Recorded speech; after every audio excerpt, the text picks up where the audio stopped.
ಎಲ್ಲರಿಗೂ ನಮಸ್ಕಾರ. ಬೈಬಲ್ನ ಪ್ರವಾದನೆಗಳ ಬಗ್ಗೆ ಒಂದು ವಿಶೇಷವಾದ ವ್ಯಾಖ್ಯಾನವನ್ನ ಇವತ್ತು ನೋಡೋಣ. ಇದೊಂದ್ ರೀತಿಯಲ್ಲಿ ಪ್ರವಾದನೆಯ ಟೈಮ್ಲೈನ್ ಮೂಲಕ ಮಾಡುವ ಪ್ರಯಾಣ ಅಂದ್ಕೋಬೋದು. ನಾವೀಗ ಬದುಕ್ತಿರೋ ಈ ಸಮಯದ ಬಗ್ಗೆ ಮತ್ತೆ ಮುಂದೆ ಏನಾಗಬಹುದು ಅನ್ನೋ ಮಹತ್ವದ ಘಟನೆಗಳ ಬಗ್ಗೆ ಮೂಲ ಆಕರಗಳು ಏನ್ ಹೇಳ್ತವೆ ಅಂತ ಒಟ್ಟಿಗೆ ಸೇರಿ ತಿಳ್ಕೊಳ್ಳೋಣ ಬನ್ನಿ. ಸರಿ, ಹಾಗಾದ್ರೆ ನೇರವಾಗಿ ವಿಷಯಕ್ಕೆ ಬರೋಣ. ಇದೆಲ್ಲ ಇವತ್ತಿಗೆ ಯಾಕೆ ಇಷ್ಟು ಮುಖ್ಯ ಅನ್ನೋದನ್ನ ಅರ್ಥ ಮಾಡ್ಕೊಳಕ್ಕೆ ಒಂದು ಸರಳವಾದ ಪ್ರಶ್ನೆಯಿಂದ ಶುರು ಮಾಡೋಣ. ಏನಪ್ಪಾ ಅಂದ್ರೆ, ಬೈಬಲ್ನ ಪ್ರವಾದನೆಗಳ ಪ್ರಕಾರ ನಾವು ಈಗ ಸದ್ಯಕ್ಕೆ ಯಾವ ಯುಗದಲ್ಲಿ ಬದುಕ್ತಿದ್ದೀವಿ? ಇವತ್ತಿನ ನಮ್ಮ ಚರ್ಚೆಯಲ್ಲಿ 4 ಮುಖ್ಯ ಹಂತಗಳಿವೆ. ಮೊದಲನೇದಾಗಿ ಅಂತರದ ಅವಧಿ, ಅಂದ್ರೆ ನಾವು ಈಗ ಜೀವಿಸ್ತಿರೋ ಯುಗ. ಆಮೇಲೆ ಯುಗದ ಅಂತ್ಯದ ಸೂಚನೆಗಳು ಮತ್ತು ಕೊನೆಯ ವಾರ ಅಂದ್ರೆ ಏನು ಅಂತ ನೋಡೋಣ. ಮೂರನೇದಾಗಿ ತೀರ್ಪು ಮತ್ತು 1000 ವರ್ಷಗಳ ರಾಜ್ಯಭಾರ. ಕೊನೆಗೆ ಇದೆಲ್ಲದರಿಂದ ಈಗಿನ ನಮ್ಮ ಪರಿಸ್ಥಿತಿಗೆ ಏನ್ ಸಂಬಂಧ ಅಂತನೂ ತಿಳ್ಕೊಳ್ಳೋಣ. ಸರಿ, ಹಾಗಾದ್ರೆ ಶುರು ಮಾಡೋಣ ಅಲ್ವಾ? ನಮ್ಮ ಮೊದಲ ಭಾಗ ಅಂತರದ ಅವಧಿ ಅಥವಾ ದ ಗ್ಯಾಪ್ ಪೀರಿಯಡ್. ಏನಿದು ನಿಜಕ್ಕೂ? ನೋಡಿ, ಈ ಇಡೀ ವಿಶ್ಲೇಷಣೆಯ ಪ್ರಮುಖ ಕಾನ್ಸೆಪ್ಟ್ ಅಂದ್ರೆ ಇದೆ, ಅಂತರದ ಅವಧಿ. ಮೂಲ ಆಕರಗಳಲ್ಲಿ ಇದನ್ನ ಕೊಂಗ್ಬೆಕ್ಕಿ ಅಂದ್ರೆ ಗೊಂಗ್ಬೆಗ್ಗಿ ಅಂತ ಕರೀತಾರೆ. ಇದರ ಅರ್ಥ ಏನು ಅಂದ್ರೆ, ಇದು ಮೊದಲ ಪಂಚಾಶತಮ ಹಬ್ಬದಿಂದ ಶುರುವಾಗಿ ಪ್ರವಾದನೆಯಲ್ಲಿ ಹೇಳಿರೋ ಕೊನೆಯ ಘಟನೆಗಳು ನಡೆಯುವವರೆಗಿನ ಸಮಯ. ಇದನ್ನೊಂದು ಆಧ್ಯಾತ್ಮಿಕ ಕೃಷಿ ಕಾಲ ಅಂತನೂ ಕರೀತಾರೆ. ಯಾಕಂದ್ರೆ ಈ ಟೈಮಲ್ಲಿ ದೇವ್ರು ಪ್ರಥಮ ಫಲಗಳನ್ನ ಬೆಳೆಸ್ತಿದ್ದಾರೆ ಅಂತ ಆಕರಗಳು ವಿವರಿಸುತ್ತೆ. ಈ ಅಂತರದ ಅವಧಿಯ ಬಗ್ಗೆ ಇನ್ನೊಂದು ಇಂಟ್ರೆಸ್ಟಿಂಗ್ ವಿಷಯ ಏನಂದ್ರೆ, ಇದರ ಆರಂಭ ಮತ್ತು ಅಂತ್ಯಕ್ಕೆ ಕೆಲವು ಆಧ್ಯಾತ್ಮಿಕ ಸೂಚನೆಗಳಿವೆ. ಪಂಚಾಶಪ್ತಮ ಹಬ್ಬದ ದಿನ ಪವಿತ್ರಾತ್ಮದ ಮುಂಗಾರು ಮಳೆ ಸುರಿಯುತ್ತಲ್ಲ, ಅಲ್ಲಿಂದೇ ಈ ಯುಗ ಶುರುವಾಯಿತು ಅಂತ ಹೇಳಲಾಗತ್ತೆ. ಆ ಪವಿತ್ರಾತ್ಮವನ್ನ ಯಾರು ಪಡ್ಕೊಂಡ್ರೋ ಅವರೇ ಪ್ರಥಮ ಫಲಗಳು. ಇನ್ನು ಈ ಯುಗ ಮುಗಿಯೋದು ಪವಿತ್ರಾತ್ಮದ ಹಿಂಗಾರು ಮಳೆಯೊಂದಿಗೆ. ಮತ್ತು ಯಾವಾಗ 1,44,000 ಪ್ರಥಮ ಫಲಗಳು ಸಂಪೂರ್ಣವಾಗಿ ಸಿದ್ಧರಾಗ್ತಾರೋ ಆಗ ಇದು ಕ್ಲೈಮ್ಯಾಕ್ಸ್ಗೆ ತಲುಪುತ್ತೆ. ಹಾಗಾದ್ರೆ ಯಾರು ಈ ಪ್ರಥಮ ಫಲಗಳು? ಮೂಲ ಆಕರಗಳು ಇವರನ್ನ ವಿವರಿಸೋಕೆ ತುಂಬಾ ಪವರ್ಫುಲ್ ಆದ ಸಾಂಕೇತಿಕ ಪದಗಳನ್ನ ಬಳಸುತ್ತೆ. ಉದಾಹರಣೆಗೆ, ಇವರನ್ನ ದೇವರ ಸ್ವರೂಪ, ಹುತಾತ್ಮ ಸಾಕ್ಷಿಗಳು, ದೇವರ ಮಕ್ಕಳು, ವಧು, ಅಷ್ಟೇ ಅಲ್ಲ ಸಭೆ ಅಂತಾನೂ ಕರೆಯಲಾಗಿದೆ. ಓಕೆ, ಅಂತರದ ಅವಧಿ ಮುಗಿದ ಮೇಲೆ ಏನಾಗುತ್ತೆ? ಬನ್ನಿ ಈಗ ಪ್ರವಾದನೆಯ ಟೈಮ್ಲೈನ್ನಲ್ಲಿ ಮುಂದಿನ ಹಂತಕ್ಕೆ ಹೋಗೋಣ. ಅದೇ ಯುಗದ ಅಂತ್ಯದ ಸೂಚನೆಗಳು. ಈ ಟೈಮ್ಲೈನ್ ನೋಡಿದ್ರೆ ಮುಂದೆ ಆಗ್ಲಿರೋ ಘಟನೆಗಳ ಒಂದು ಕ್ಲಿಯರ್ ಪಿಕ್ಚರ್ ಸಿಗುತ್ತೆ. ನೋಡಿ, ನಾವೀಗಿರೋದು ಅಂತರದ ಅವಧಿ, ಅಂದ್ರೆ ಆಧ್ಯಾತ್ಮಿಕ ಕೃಷಿಯ ಯುಗದಲ್ಲಿ. ಇದರ ನಂತರ ಯೇಸು 7 ಮುದ್ರೆಗಳನ್ನ ತೆರೀತಾರೆ. ಆಗ ಅಂತ್ಯದ ಸೂಚನೆಗಳು ಶುರುವಾಗುತ್ತೆ. ಆಮೇಲೆ ಬರೋದು ಕೊನೆಯ ವಾರ, ಇದು ಸಂಕಟದ ಕಾಲ.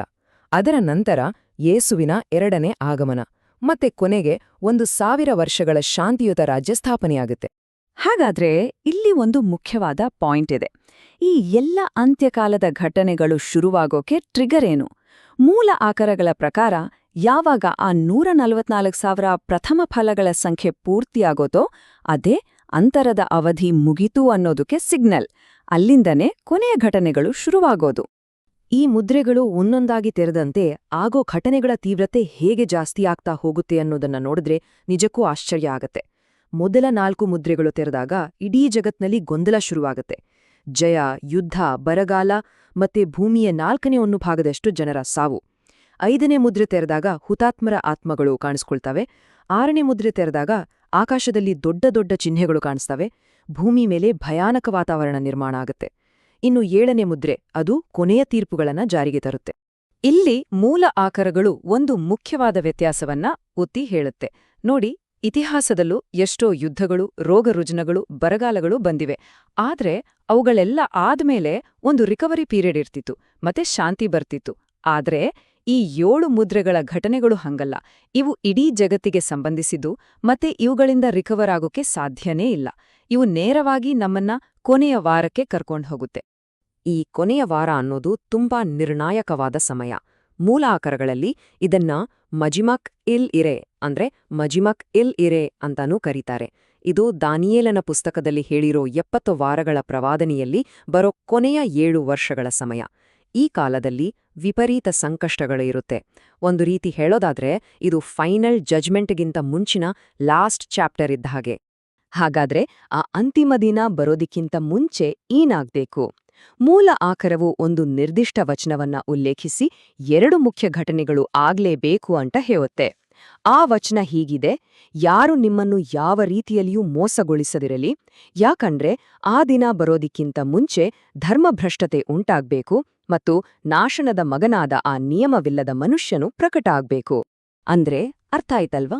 ಈ ಪ್ರವಾದನೆಯ ಪ್ರಕಾರ 2 ಕಂಡೀಷನ್ಸ್ ಇದೆ.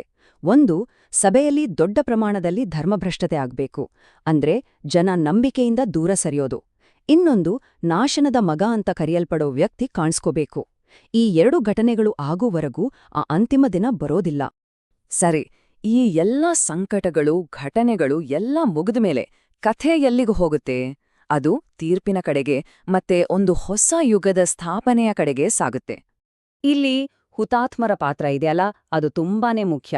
ಯಾಕಂದ್ರೆ ಅವರು ಮರಣವನ್ನೇ ಜಯಿಸುವುದರ ಮೂಲಕ ದೇವರ ಆಜ್ಞೆಗಳು ಸತ್ಯ ಅಂತ ಸಾಬೀತುಪಡಿಸ್ತಾರೆ.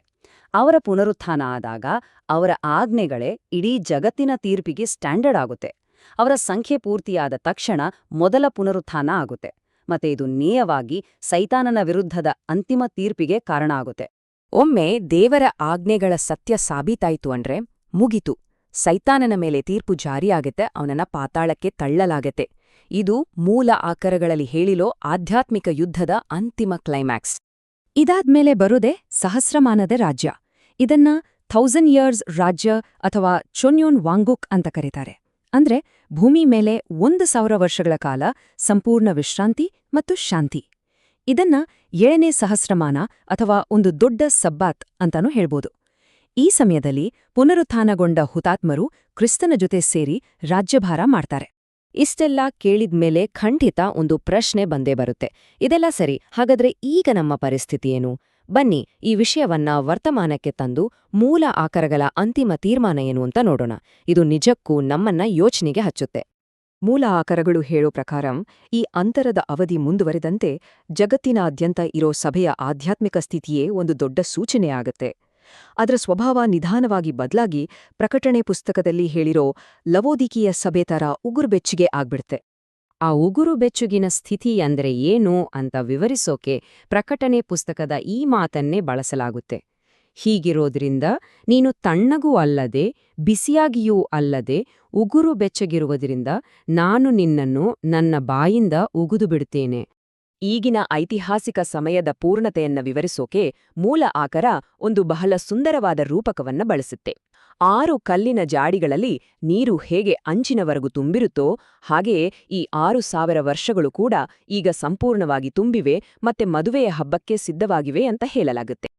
ಇಲ್ಲಿ ಗಮನಿಸಬೇಕಾದ ಒಂದು ವಿಷಯ ಅಂದ್ರೆ ಮೂಲ ಆಕರವು 2024ನೇ ಇಸವಿಯನ್ನೇ 6000 ವರ್ಷಗಳು ಪೂರ್ಣಗೊಂಡ ವರ್ಷ ಅಂತ ಸ್ಪಷ್ಟವಾಗಿ ಗುರುತಿಸುತ್ತೆ. ಇದೆಲ್ಲ ನಮ್ಮನ್ನ ಒಂದು ಕೊನೆಯ ಆದ್ರೆ ತುಂಬಾನೇ ಯೋಚನೆಗೆ ಹಚ್ಚೋ ಪ್ರಶ್ನೆ ಹತ್ರ ತಂದು ನಿಲ್ಲಿಸುತ್ತೆ. ಈ ಟೈಮ್ಲೈನ್ ಪ್ರಕಾರ ಸೃಷ್ಟಿಯ 6ನೇ ದಿನ ಮುಗಿತಾ ಇದ್ರೆ ಹಾಗಾದ್ರೆ ಪ್ರವಾದನೆಯಲ್ಲಿ ಹೇಳಿರೋ 7ನೇ ದಿನದ ಆ ಮಹಾಸಬ್ಬತ್ ನಮ್ಮೆಲ್ರಿಗೂ ಏನನ್ನ ತರ್ಬೋದು?